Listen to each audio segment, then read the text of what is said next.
Si je vous dis on part au Japon, le premier endroit que vous allez visualiser est forcément Tokyo, voire un quartier de Tokyo. Allez, faites pas genre « Ah non, mais moi, absolument pas ». Je voyais plutôt l'île de machin, gna gna, où il y a juste un village de 12 habitants. Oui, c'est ça. Mais en même temps, je vous comprends, la capitale japonaise est si emblématique que même 2 semaines de vacances là-bas, juste dans la ville, ne sont jamais de trop. Cela dit, il y a vraiment des endroits exceptionnellement beaux au Japon. Et là, vous me dites Kyoto, Osaka, merci les mangas de nous faire découvrir toujours les mêmes villes. Mais heureusement pour vous, le Newzoo Show n'hésite pas à franchir les frontières pour vous ramener le plus beau, le plus dépaysant et le plus ouf du Japon. Tout de suite, on prolonge l'été avec les destinations de rêve qu'offre l'archipel nippon.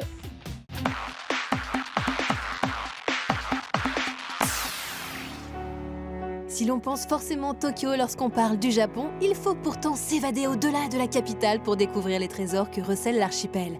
Voici un guide accéléré des lieux paradisiaques à découvrir sans plus tarder.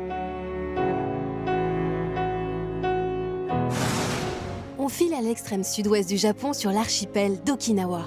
Considéré comme le Hawaï nippon, cet ensemble d'îles paradisiaques abrite des plages fabuleuses. Eau turquoise et sable fin vous attendent dans ce trésor du Pacifique. La qualité de vie y est telle que l'on y trouve également le plus de centenaires.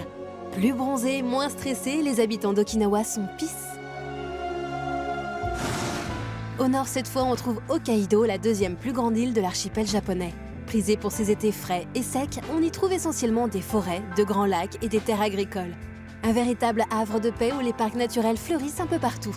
De quoi se déconnecter des grandes villes et faire le plein d'oxygène. Il n'y a pas grand-chose à faire d'autre que regarder, mais de temps en temps, ça fait du bien.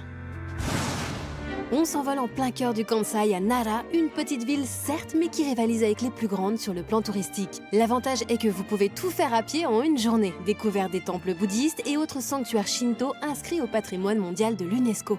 Petit bonus, vous pourrez approcher les daims qui se promènent partout en toute liberté. Une touche kawaii idéale pour les baroudeurs en herbe. On reste dans le Kansai, mais cette fois-ci, c'est Kyoto qui a de quoi attirer votre attention. L'ancienne capitale impériale vous plonge dans un monde de tradition où les temples et les jardins se disputent le premier prix de beauté. Vous pourrez croiser de magnifiques geishas et leurs apprentis dans le centre ou vous rendre au musée international du manga. On vous recommande de louer un vélo et de longer la rivière Kamogawa, coup de cœur garanti. Connue également sous le nom de Itsukushima, l'île de Miyajima est réputée pour avoir l'une des plus belles vues du Japon. Île sacrée du shintoïsme, il est interdit d'y naître ou d'y mourir et d'abattre les arbres. N'hésitez pas une seule seconde à goûter les spécialités locales dont le momiji manju, des gâteaux à la feuille d'érable fourrée. Un voyage spectaculaire pour tous les sens. Terre de modernité et de tradition, l'archipel nippon renferme de merveilleux trésors. Loin des métropoles bourdonnantes, ne passez pas à côté de découvertes mémorables.